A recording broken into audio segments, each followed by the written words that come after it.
1 João 3,18, eu vou ler o versículo 18, que diz assim: filhinhos, não amemos de palavra, nem de língua, mas de fato e de verdade.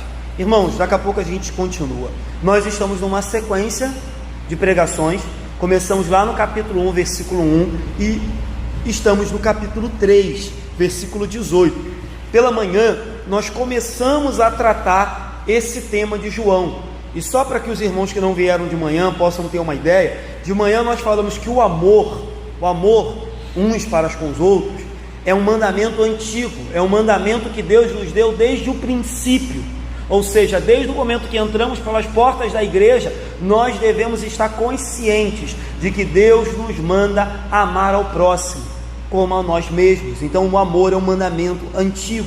Segundo ponto que nós falamos de manhã, o amor é uma prova, é uma evidência de que fomos salvos, de que nascemos de novo, de que somos filhos de Deus. Então é uma incoerência um crente que não ama, é uma incoerência um crente que não entende que é papel nosso amar ao próximo. E aí, claro, devemos fazer um parênteses. Nós não concordamos com algumas atitudes de algumas pessoas, nós não concordamos com a maneira de que algumas pessoas vivem a sua vida, não concordamos com algumas religiões, não concordamos com algumas práticas que as pessoas praticam, mas tudo isso não é fundamento ou desculpa para que nós venhamos a odiar as pessoas, maltratar as pessoas, ter preconceito, perseguir as pessoas. Pelo contrário, devemos sim dizer: olha, isso não convém, isso não condiz com a Bíblia, isso não está de acordo com a palavra de Deus. Mas é característica do cristão amar as pessoas, desejar que elas sejam salvas, que elas se arrependam, que elas confessem Jesus, que elas mudem de vida. Em nenhum lugar nas Escrituras nos ensina a amar, odiar ninguém, perseguir ninguém, matar ninguém, maltratar ninguém. Então o amor é uma evidência, é uma prova de que nós nascemos de novo, e ele flui de dentro do nosso coração. De manhã falamos também aqui, nem sempre é fácil, nem sempre é tranquilo obedecer esse mandamento, mas é um mandamento e nós devemos buscá-lo todos os dias. Terceira coisa que a gente falou de manhã, nós conhecemos o amor. E aí João disse para a gente que nós conhecemos o amor, sabe por quê? Porque ele se fez carne. João disse que o amor, ele é uma pessoa. O amor, ele tem nome, é Jesus Cristo. Assim diz o versículo 16 que a gente pregou de manhã: nisto conhecemos o amor. E aí João diz que Cristo deu a sua vida por nós. Ou seja, o amor, ele é visto na pessoa de Jesus entregando a sua vida por nós.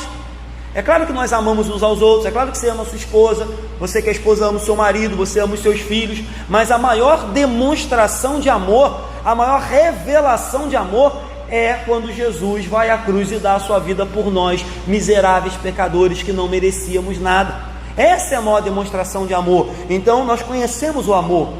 O nosso amor não é um amor de falar, não é um amor da boca para fora. O nosso amor não é um amor que hoje a gente ama, amanhã desama. Hoje a gente está apaixonado, amanhã mudou a paixão. O nosso amor tem nome, ele é Jesus Cristo.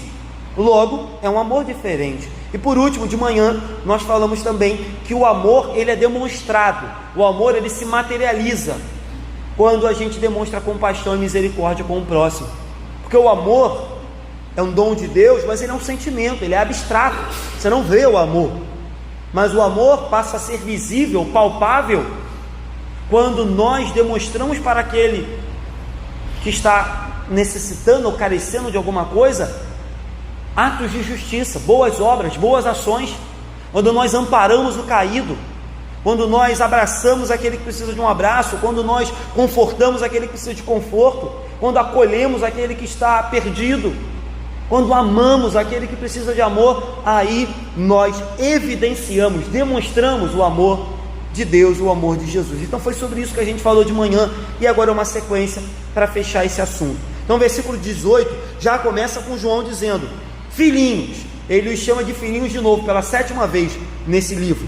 Não amemos de palavra nem de língua. Então o que João está dizendo é: olha, não ame só da boca para fora. João está dizendo então que é possível que algumas pessoas, de manhã ele disse que Caim tinha um amor falso, tão falso que matou seu irmão Abel. De manhã a gente falou sobre isso. Agora ele diz: olha, cuidado, para que vocês não caiam num amor que é vazio, num amor que é mentiroso, num amor que é falso, num amor que é só de palavra e de língua e que não convence, um amor que não é acompanhado de atitude, um amor que não é acompanhado de ação, de mudança, um amor que não é acompanhado de obras que revelem esse amor, irmãos, é uma mentira. De manhã nós falávamos isso. Alguns homens dizem que amam as mulheres, e quando as agridem ou chegam até o ponto de matá-las, justificam dizendo que foi por amor. Isso é uma grande mentira, porque é um amor mentiroso da boca para fora. Dizem que amam suas mulheres, mas a agridem. Dizem que amam suas mulheres, mas tiram a vida dela. Ou seja, é um amor de palavra, é um amor só de língua, é um amor que não provém de Deus, não é o amor que Deus deseja que tenhamos. De manhã nós falávamos isso. O amor de 1 Coríntios, no capítulo 13, de manhã eu citei e vou repetir agora. O amor diz, 1 Coríntios 13, 7, o amor tudo sofre, tudo crê, tudo espera, tudo suporta. Aqui não diz que o amor agride, que o amor persegue, que o amor maltrata. Pelo contrário, o amor que Deus nos ensinou e disse que Jesus deixou para nós como exemplo, tudo sofre, tudo crê, tudo espera, tudo suporta. E aí segue e diz, o amor jamais acaba, mas havendo profecias desaparecerão, havendo línguas cessarão, ciência passará, mas o amor jamais acaba. É isso que a gente entende, ou é isso que nós aprendemos com o amor. Observe as palavras de João. Ele está dizendo, olha, se as suas ações não correspondem com as suas palavras, seu amor é falso, seu amor é fingido, seu amor é da boca para fora, seu amor é hipócrita, não é o amor de Deus, porque o amor de Jesus foi evidenciado não só por palavras, ele foi as últimas consequências por mim e por você na cruz do Calvário. Parece que João também está lembrando das palavras de Jesus no Evangelho do próprio João, capítulo 14. Jesus diz assim, João 14, 6, eu sou o caminho, a verdade e a vida, e ninguém vem ao Pai senão por mim. Então quando João diz assim, filhinhos, não amemos de palavra nem de língua, mas de fato e de verdade, parece que ele está se referindo a essa verdade à pessoa de Jesus, quando ele diz, eu sou o caminho, a verdade e a vida. Ou seja, se nós devemos amar de fato e de verdade, é sinal de que esse amor é o amor que tem a sua referência na pessoa de Jesus Cristo. Eu falei isso aqui de manhã e repito, erram aqueles que acham que amor é só receber. Ah, pastor, eu falei isso de manhã, eu quero ser amado. Ah, pastor, eu quero ser bem tratado, eu quero ser mimado, eu quero ser cortejado pela minha esposa ou pelo meu marido. As pessoas têm essa ideia de amor, que amor é receber, eu quero ganhar presentes, eu quero ser bem tratado. Mas quando a gente olha para a Bíblia, o amor, o exemplo de amor de Cristo, é Ele se dando e não recebendo. Então, irmãos, o amor, ele floresce, ele cresce quando nós entramos num relacionamento dispostos a dar amor, dar carinho, dar atenção, dar perdão, dar misericórdia, dar consolo, dar conforto, e automaticamente recebemos isso do próximo. O problema é que hoje nós vivemos num mundo, e isso tem invadido todos os tipos de relacionamentos, não só marido e mulher, mas amizade também, em que as pessoas se relacionam com as outras só querendo receber. Ah, você é amigo de fulano, o que ele pode me dar? Ah, você é amigo de fulano, o que eu tenho para ganhar com a amizade dele? O que eu vou ganhar com a amizade de fulano? O que eu vou ganhar se eu entrar nesse relacionamento? Sendo que, na verdade, Jesus nos mostra que antes de querer receber, a gente tem que dar. Amor é dar. Amor é se sacrificar. Amor é buscar o interesse do próximo. Amor é chorar com os que choram. Amor é se colocar no lugar da outra pessoa. É isso que a gente aprende na Bíblia. Mas cuidado, e aí digo para os jovens principalmente, que estão nessa fase aí de dizer eu te amo, ou de achar realmente que ama e que é amado. Estou aqui querendo acabar com o seu castelo de areia, não. Mas cuidado, já fui jovem e sei que muito do que se fala é só de palavra e de língua, porque as atitudes não correspondem. Não correspondem. Se você não é valorizada, e aí eu falo principalmente ontem, né? Foi o Dia Nacional das Mulheres, mundial, sei lá. Se você não é valorizada, se você não é respeitada, se você não tem a sua dignidade valorizada pelo seu marido, pelo seu namorado, pelo seu companheiro, esse amor é falso, é hipócrita. Um amor que não respeita, que não valoriza, que não honra, que não cuida, é mentiroso. é maligno, é diabólico. Saia o quanto antes disso. Se você ainda é jovem, ainda não é casado, saia o quanto antes, porque não é do prazer de Deus que vivamos debaixo de um falso amor. Observe o exemplo divino de amor. Ele nos amou de tal maneira que deu seu Filho, para que todo aquele que nele crê não pereça. Ele deu. Então, se você vive num relacionamento onde o amor só quer receber, tem algo que precisa ser corrigido nessa relação. E aí falo para homens, para mulheres, para todo mundo. A gente precisa rever os nossos conceitos e ver como a gente tem se relacionado com o próximo, no geral, não só marido e mulher. Temos só recebido, só usufruído, só usado as pessoas, ou a gente também tem dado um pouco do que somos? Vamos seguir. 19:20 diz assim: e nisto conheceremos que somos da verdade, bem como perante Ele tranquilizaremos o nosso coração. Pois se o nosso coração nos acusar, certamente Deus é maior que o nosso coração e conhece todas as coisas. Quando eu estava estudando, alguns teólogos diziam que esses 2 versículos são os mais difíceis desse capítulo. João está falando de amor, mas ele fala de amor de uma forma muito difícil de entender. Ele usa um exemplo muito complicado. João usa 2 versículos para tentar nos trazer a verdade de qual é o efeito espiritual na vida do crente quando ele ama o próximo e ama a Deus sobre todas as coisas.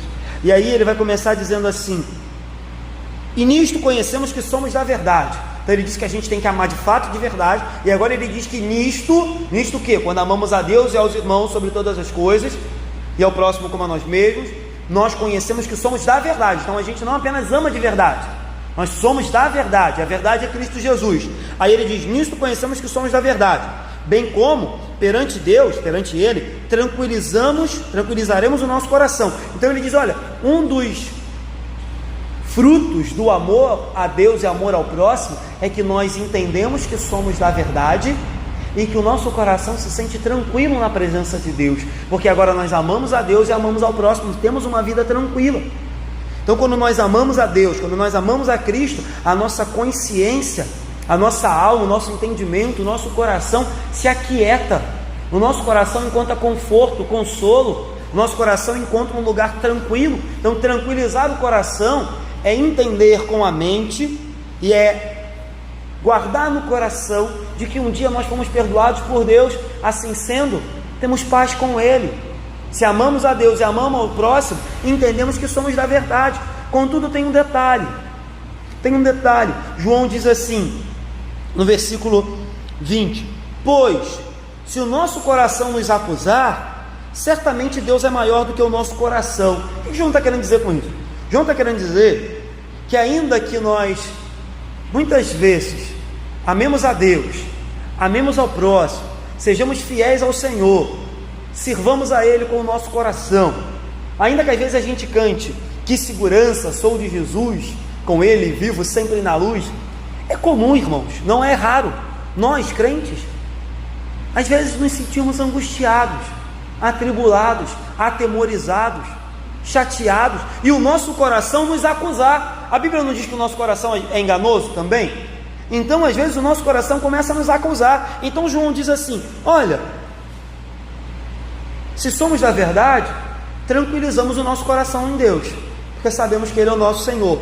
Mas, se o nosso coração nos acusar, fiquem tranquilos, pois Deus é maior do que o nosso coração e conhece todas as coisas. Então João está dizendo: olha, ainda que você esteja vivendo um momento difícil da sua vida, e o seu coração, a sua mente, momentaneamente começou a colocar em dúvida o amor de Deus sobre você e o seu relacionamento para com Ele, aquieta a tua alma, aquieta o teu coração, porque Deus é maior que o nosso coração e conhece todas as coisas. É claro que, se estamos vivendo em pecado e o nosso coração está nos acusando, aí o nosso coração tem razão, né, irmãos? E a nossa consciência está martelando, ela tem razão. Mas se simplesmente estamos vivendo uma fase difícil da nossa vida, como o salmista, quando a gente lê o culto, no início do culto, Salmo 88, e momentaneamente o nosso coração está nos levando a pensar que Deus não é mais conosco, João diz: fique tranquilo, porque como a gente lê em 1 Coríntios, o amor jamais acaba, o amor de Deus é incondicional, o amor de Deus é derramado sobre nós todos os dias. Deus nunca esperou de nós aquilo que não somos, porque Ele nos conhece desde o ventre de nossas mães e sabe quem somos. Às vezes nem nos conhecemos tão bem, às vezes fazemos algumas coisas que a gente se surpreende e fala, cara, como é que eu pude fazer isso? Mas Deus nos conhece e ainda assim nos amou. Ainda assim nos amou.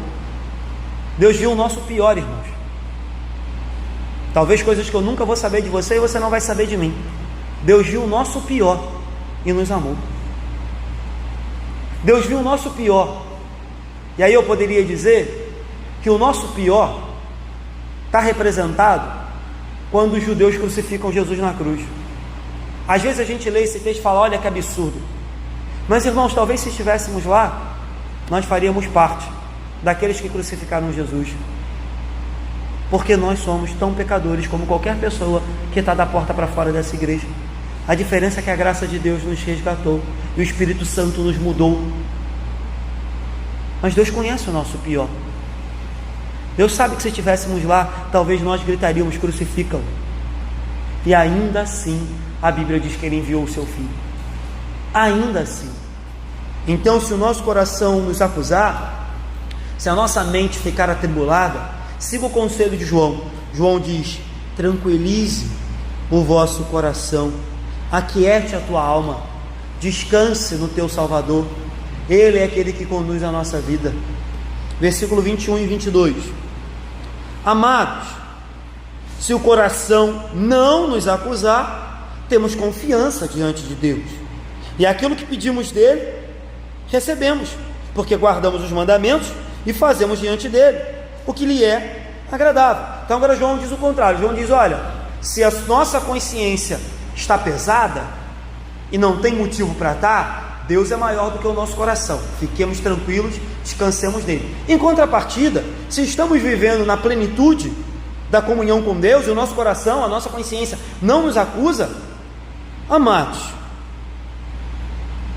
temos confiança diante de Deus, temos certeza de que as promessas dele se cumprirão, temos certeza de que ele é o nosso Pai, somos seus filhos, somos amados, somos filhinhos, temos o nome escrito no livro da vida. E não só isso, as nossas petições são respondidas. Ele diz, e aquilo que pedimos recebemos,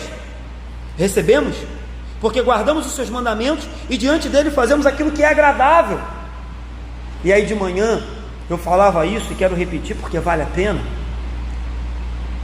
Eu, como pastor dessa igreja, sempre precisarei da exortação da palavra, assim como vocês sempre precisarão.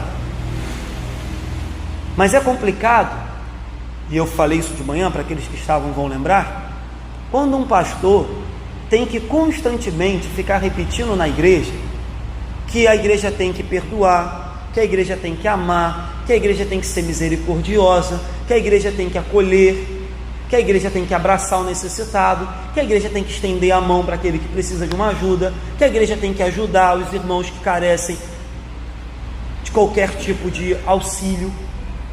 O fato de o pastor ter que sempre repetir isso, irmãos, revela que constantemente a gente tem se afastado da presença de Deus e do exemplo que é Jesus. Porque se nós estivermos sempre na presença de Jesus, nós vamos entender que isso é natural, isso é essencial, isso floresce do coração do crente, isso nasce, isso brota, isso transborda. Amor, perdão, misericórdia, compaixão, chorar com os que choram, ajudar ao próximo, se colocar no lugar do meu irmão, acolher, estender a mão, levantar o caído, abraçar aquele que sofre, isso brota. E aí a gente percebe que nós vivemos tempos tão terríveis que constantemente a igreja tem que ser lembrada disso, porque a gente esquece. Lembremos das palavras de Jesus. Ele diz, será que quando o Filho do Homem voltar, porventura encontrará fé na terra? Isso deve acender um alerta no nosso coração, para que a gente sempre se autoavalie e pergunte como a gente anda com relação a isso. Temos confiança, tranquilizamos o nosso coração, temos fé, amamos a Deus, amamos ao próximo, temos o nosso nome escrito no livro da vida. Amém. E as nossas ações? E as nossas atitudes? e a nossa postura de vida, e a maneira nossa de lidar com aqueles que estão à nossa volta, como anda. Então o cristão, ele cumpre os mandamentos de Deus e faz aquilo que alegra a Deus, como está no versículo 22, e fazemos diante dele aquilo que é agradável, porque isso é natural, porque isso brota do nosso coração. Falei isso de manhã e quero repetir. Eu sei que às vezes é difícil, eu sei que às vezes a gente liga a televisão e vê determinadas coisas que a gente se ira, a gente se revolta. Eu sei que de vez em quando a gente olha para determinadas cenas que a gente fala, olha, essa pessoa não tem jeito, isso aí merece o pior. Mas esse não deve ser a nossa postura, essa não deve ser a nossa atitude, ainda que isso venha à nossa mente, e eu confesso que às vezes vem na minha também. A nossa postura é amar, o nosso mandamento é amar, o nosso mandamento é acolher, é abraçar, o nosso mandamento é buscar o perdido. Não nos foi dado o mandamento de matar, nem de desejar o mal a ninguém. Nos foi dado o mandamento de salvar almas por meio da pregação do Evangelho, certo? Então o cristão, ele cumpre os mandamentos de Deus e faz aquilo que é agradável a Deus, simplesmente porque o nosso coração transborda de gratidão por tudo que Ele já fez por nós. Nós não fazemos isso com o intuito de receber alguma coisa, porque nós já recebemos tudo que havíamos de receber. Nós já recebemos o maior de todas as bênçãos, a maior de todas as dádivas, o maior de todos os presentes já foi nos dado, o Cristo já nos foi dado, o Espírito Santo habita em nós. O que mais haveríamos de querer? É claro que Deus acrescenta outras coisas na nossa vida. Deus nos dá um emprego, uma família, Deus nos dá alegria, nos dá saúde, Deus nos dá vida com abundância, tudo isso é acrescentado, mas a verdade é que nós não agradamos a Deus para receber nada disso, porque Ele já nos deu o que tinha de mais precioso, nos deu o seu Filho na cruz do Calvário. Então a oração respondida não é porque fazemos alguma coisa, é porque Cristo fez. A oração é atendida não porque nós somos merecedores, mas porque o nome de Jesus é merecedor e a gente ora no nome de Jesus. Não é porque, olha, o pessoal lá da igreja de Andorinhas está ajudando os missionários, poxa, está ajudando um abrigo, o pessoal da igreja de Andorinhas, vou até responder as orações deles agora, porque agora eles estão bons, estão ajudando os missionários, estão ajudando o abrigo. Não faz diferença alguma. É obrigação nossa ajudar os missionários do abrigo. Mas Deus nos responde, nos abençoa, nos visita simplesmente por Jesus, simplesmente pela graça, simplesmente porque Jesus um dia morreu na cruz e nos deu acesso ao Pai, nos deu um novo e vivo caminho, no qual não tínhamos mais acesso, só por isso, irmãos, e será assim até que Ele volte. Bom é que nós como igreja continuemos a fazer boas obras, amar ao próximo, fazer aquilo que nós podemos, mas não se engane, o canal de bênção é Jesus, sempre foi e sempre vai ser, sempre foi. Vamos seguir, 23 e 24, para terminar.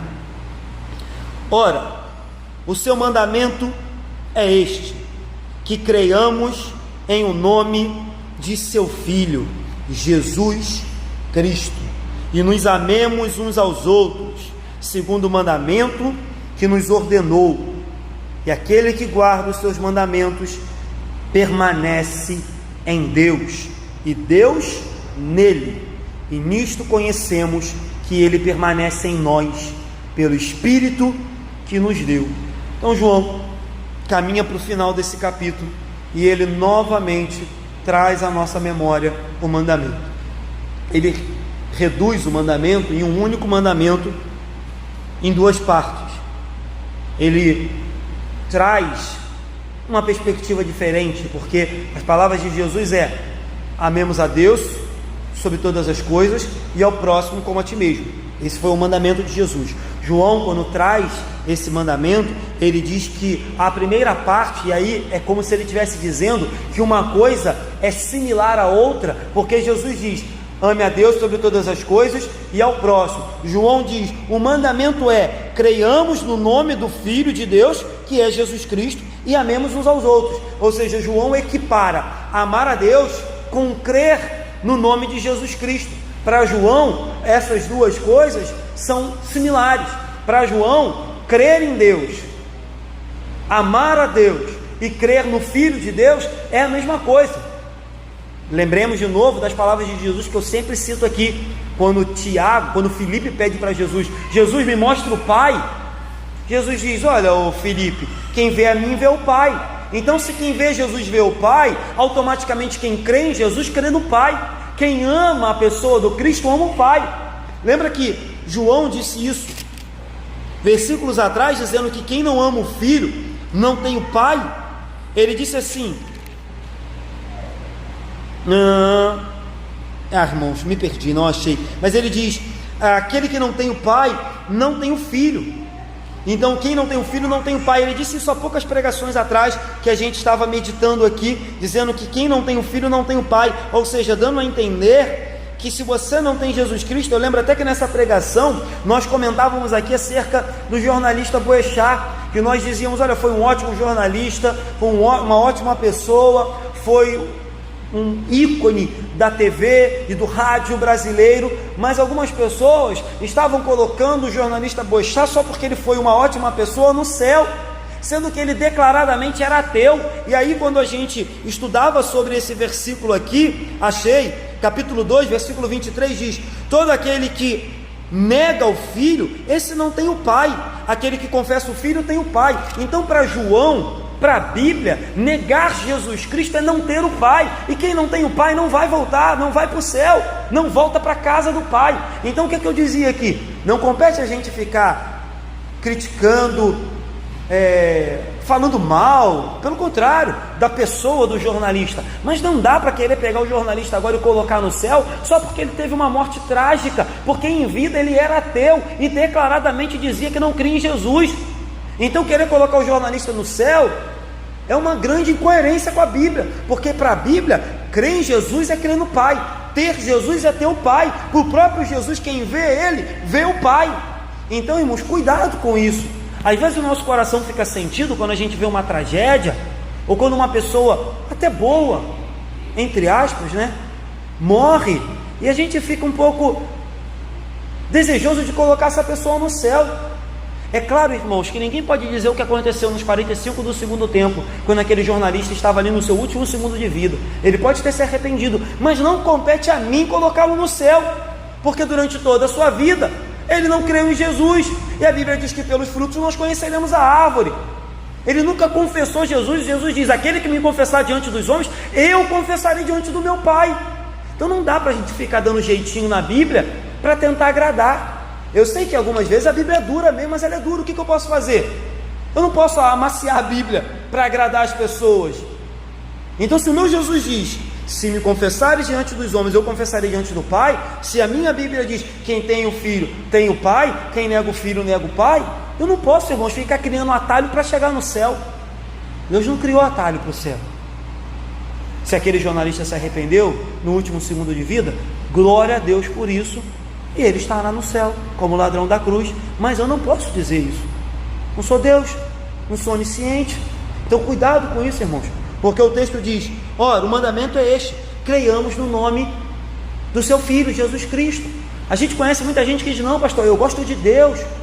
Quando a gente vai no campo missionário, aqueles que já tiveram a oportunidade de ir, a gente encontra muito isso. A gente bate na porta, as pessoas dizem: não, eu gosto de Jesus, eu gosto de Deus, eu tenho fé em Deus.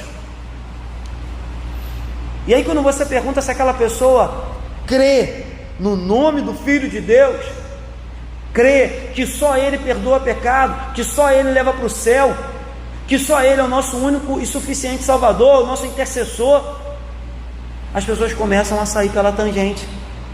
Quando a gente pergunta se eles querem confessar Jesus, você quer confessar Jesus com os seus lábios? As pessoas começam a dar desculpa: não, hoje não, fica para uma próxima oportunidade. É o que você mais vê no campo missionário. Você entra na casa das pessoas, elas dizem: não, eu conheço Deus, eu gosto de Deus, eu tenho Deus no meu coração. E aí, quando você apresenta o Filho dele, e que Deus entendeu que o meio de chegar no céu é pelo Filho dele, as pessoas correm, muitos correm. Então cuidado, irmãos, não relativize a Bíblia. O nosso desejo é que as pessoas se arrependam e sejam salvas. Esse é o desejo do fundo do meu coração. Mas não diminua a Bíblia para que isso aconteça. Não mude a Bíblia para que isso aconteça. Desde que o mundo é mundo, desde que o século é século, Deus tem salvado pessoas pelo nome de Jesus, e não compete a gente agora mudar isso. Oremos para que elas sejam salvas no nome de Jesus. Oro para que meu pai seja salvo, oro para que meu irmão seja salvo, mas se eles vierem a ser salvos, eles serão pelo nome de Jesus, e eu não posso mudar a Bíblia porque é meu pai e meu irmão. Não posso, eu os amo, quero vê-los salvos, mas a minha Bíblia diz que eles têm que confessar Jesus, e que não é só de palavra, tem que haver uma mudança no coração, tem que amar a Deus e ao próximo. Então João está terminando dizendo: olha, creiamos em Jesus, amemos ao próximo, porque isso é um mandamento, é uma ordenança. É assim que ele termina o versículo 23, mandamento e ordenança. E aí ele segue e diz: e aquele, no versículo 24, que guarda os mandamentos, permanece em Deus.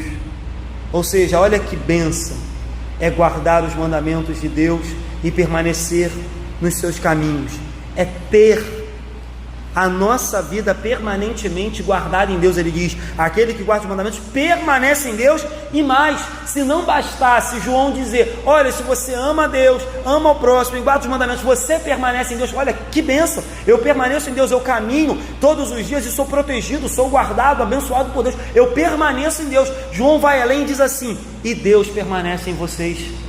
Como isso? João explica: e nisto conhecemos que Ele permanece em nós. Como que nós conhecemos que Ele permanece em nós? Pelo Espírito que Ele nos deu. Não existe nenhum crente que possa dizer que não sabe ao certo se Deus habita nele ou se Deus caminha com ele.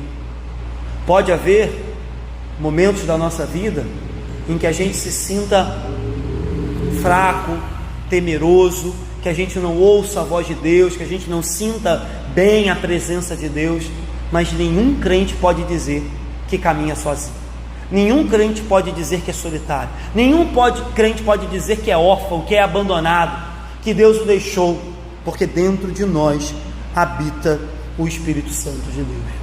Dentro de nós mora a terceira pessoa da Trindade, e Ele testifica no nosso coração que somos filhos de Deus. Ele testifica no nosso coração de que nós não somos qualquer um. Nós somos chamados, lavados e remidos pelo sangue do Cordeiro, chamados da morte para a vida.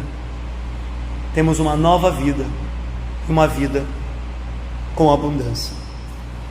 Tem um teólogo que diz que a primeira carta de João parece uma escada caracol, que desde o capítulo 1 até o final, toda hora ele volta nos mesmos temas, toda hora ele volta nos mesmos assuntos.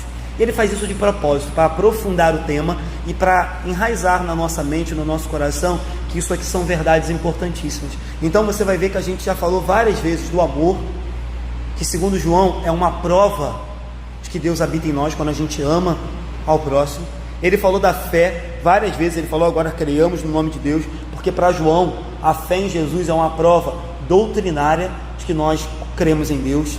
E João fala toda hora de obedecer os mandamentos, porque para João isso é uma prova moral, que nós temos moral em obedecer os mandamentos de Deus. Então, eu sei que às vezes parece repetitivo, mas é de propósito, para abençoar a nossa vida e para guardar na nossa memória que essas três provas, fé, amor e obediência, são características que devem acompanhar a minha vida e a sua vida até que Jesus volte. Amor a Deus e ao próximo, fé em Jesus Cristo e obediência a Deus acima de qualquer coisa.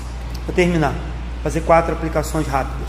Primeiro, irmãos, amor e fé são demonstrados por meio de atitudes. Ninguém vê o teu amor, ninguém vai ver a tua fé se você não demonstrar isso por atitudes, por ações, certo? Então, amor e fé é muito bom, devem caminhar, devem existir na vida do crente, mas elas devem se manifestar, não só de palavra. Não devemos só dizer que temos fé, não devemos só dizer que amamos, devemos agir como pessoas que amam e que têm fé. Segundo ponto, o amor de Deus tranquiliza a nossa alma, o amor de Deus acalma a nossa consciência, o amor de Deus aquieta o nosso coração. Então, se porventura você entrou aqui nessa noite atribulado, nervoso, preocupado, lembre-se do amor de Deus, lembre-se dos mandamentos e do conselho de João: nisto conhecemos que somos da verdade, porque perante Ele tranquilizaremos o nosso coração. Terceiro ponto: quando amamos, as nossas orações são respondidas, certo? Quarto ponto: quando amamos, permanecemos em Deus, e melhor ainda, Ele permanece em nós. Amém? Vamos terminar, irmão? Fiquem de pé.